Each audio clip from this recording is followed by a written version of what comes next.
Welcome to 99 TV legal. నేను Lakshmi. Today మన topic వచ్చేసి ప్రాథమిక హక్కులు.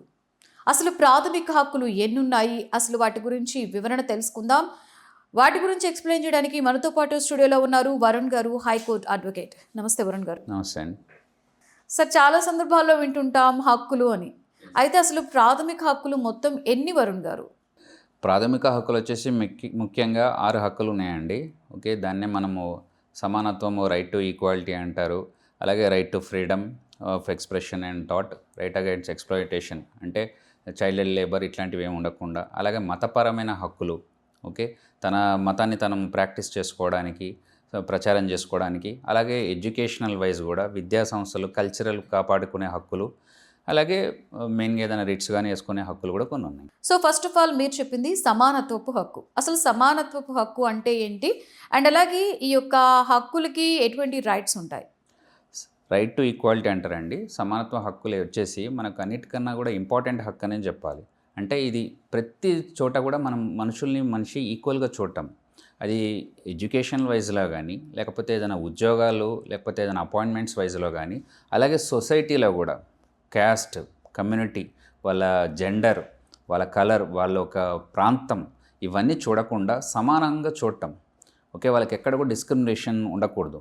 ఒకవేళ అది వయలేట్ అయితే దానిపైన చర్యలు తీసుకోవడానికి మనకు అవకాశం ఉంది. సో మెయిన్గా కాన్స్టిట్యూషన్ కూడా మెయిన్గా ఫోకస్ చేసేది సమానత్వం అండి. ఇప్పుడు జెండర్ బేస్ కూడా ఉండకూడదు. ఒకరికి సపోజ్ ఇద్దరి మధ్యలో అన్యాయం గురించి వచ్చిందనుకోండి, అది మేల్ ఫీమేల్ అని కూడా కాదు. ఎవ్వరు అక్కడ తప్పు చేస్తే వాళ్ళకి శిక్ష, ఎవరు రైట్ అయితే వాళ్ళు, అంతే. ఎందుకంటే సమానంగా చూడాలి ఎప్పుడైనా. అలాగే ఉద్యోగాల్లో కానీ, ఏదైనా అకాడమిక్స్ అడ్మిషన్స్లో కానీ, లేకపోతే ఇంకేదైనా బిజినెస్ చేసుకోవాలని కూడా ఒక మతం, ఒకళ్ళు వ్యాపారాలు, ఇది లేదు. ఎవరికి అక్కడ హక్కు ఉంది, ఎవరికైతే ఆ ప్రావీణ్యం ఉంది, వాళ్ళు ముందుకు వెళ్ళేలాగా. సో ఈ రైట్ టు ఈక్వాలిటీ అనేది అన్ని ప్రకారంగా వస్తుంది. మెయిన్గా ఒక ఆఫీస్ ప్లేసెస్లో కానీ, సొసైటీలో కానీ కులం పేరు మీద దూషించడం, లేకపోతే ఇంకేదన్నా ఇలా ఉన్న వాళ్ళ కూడా బాడీ షేమింగ్ చేయకుండా ఉండటం, ఇవన్నిటికీ మెయిన్గా పనికొచ్చేది ఈ సమానత్వ హక్కు. Okay.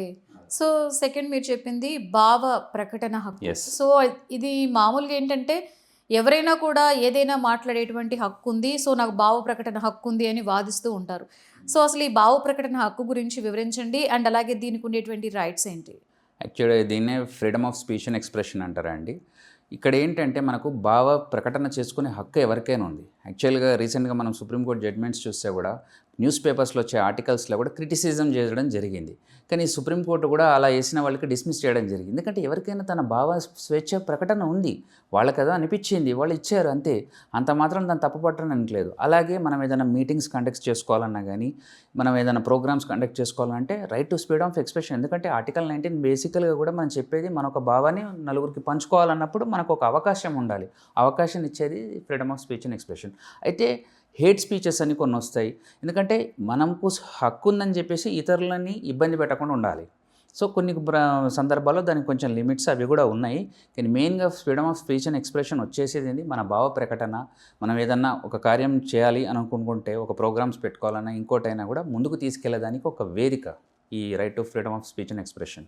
Okay sir, third one వచ్చేసి పీడత్వ నిరోధక హక్కు.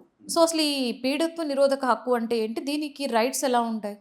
యాక్చువల్లీ దీన్నే రైట్ అగైన్స్ ఎక్స్‌ప్లాయిటేషన్ అంటారండి. ఎందుకంటే ఇల్లీగల్ హ్యూమన్ ట్రాఫికింగ్ కానీ, చైల్డ్ లేబర్ కానీ, బాండెడ్ లేబర్ కానీ, ఏదైనా వాళ్ళని ఒక పీడించడం మనుషుల్ని, వాళ్ళ ఇప్పుడు చిన్నపిల్లలు ఉన్నారు, వాళ్ళు చదువుకోవాల్సిన వయసు. మనకు రైట్ టు ఎడ్యుకేషన్ అనేది కంపల్సరీ చేయడం జరిగింది.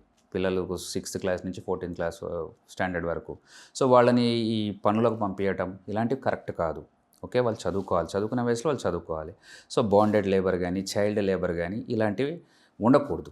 అలాగే వాళ్ళకి ఇల్లీగల్ ట్రాఫిక్, కొంచెం చోట మనుషుల్ని అక్రమంగా తరలించడం, ఇవన్నీ కూడా జరుగుతుంటాయి. వీటిని ఉండకుండా చేయడానికి ఈ యొక్క రైట్ అగైన్స్ ఎక్స్‌ప్లాయిటేషన్ అనేది ఉంది. ఓకే. సో ఫోర్త్ వన్ వచ్చేసి మతపరమైన హక్కులు. సో దీని యొక్క రైట్స్ ఏ విధంగా ఉంటాయి? యాక్చువల్లీ మతపరంగానంటే ఇది ఫ్రీడమ్ ఆఫ్ రిలీజియన్ అని అంటారు. ఇక్కడ ఏంటంటే ఆర్టికల్ 25 to 28 చెప్తాయి ఇవి. ఇక్కడ ఏంటంటే ఎవరైనా ఒకవేళ తను మతం మారాలనుకున్నా తన ఇష్టంతో మారాలి. ఇక్కడ ఫోర్స్ఫుల్గా ఎవరు తన మతం మార్చకూడదు. ఓకే, అలాగే మతం మారిన వ్యక్తి ఆ మతాన్ని ప్రాక్టీస్ చేసుకోవడానికైనా, ఆ ప్లేసెస్ ఆఫ్ వర్షిప్కి వెళ్ళడానికైనా అక్కడ కొన్ని మీటింగ్స్ ఉంటాయి, లేకపోతే వాళ్ళు ప్రచారం చేసుకోవచ్చు. ఆ హక్కు కూడా ఉంది. సో అలాగే దీంట్లో కొంచెం లోపలికి వెళ్తే ఆ ఒక సంస్థలలో పనిచేసే వాళ్ళ వ్యక్తులకి వాళ్ళకు కూడా ఇప్పుడు టెంపుల్ ఉందనుకోండి, ఎండోమెంట్ డిపార్ట్మెంట్స్, అలాగే ఎంప్లాయీస్ ఉంటారు, వాళ్ళందరినీ చూసుకోవడం కూడా వాళ్ళ కరెక్ట్ జీతాలు రావటం అక్కడ, ఎందుకంటే ఒక స్టాఫ్ అనేవాళ్ళు ఉండాలి, వాళ్ళందరికీ కూడా మంచి చెడు చూసుకునే దాంట్లో కూడా కొంత భాగం ఇందులో ఉంది.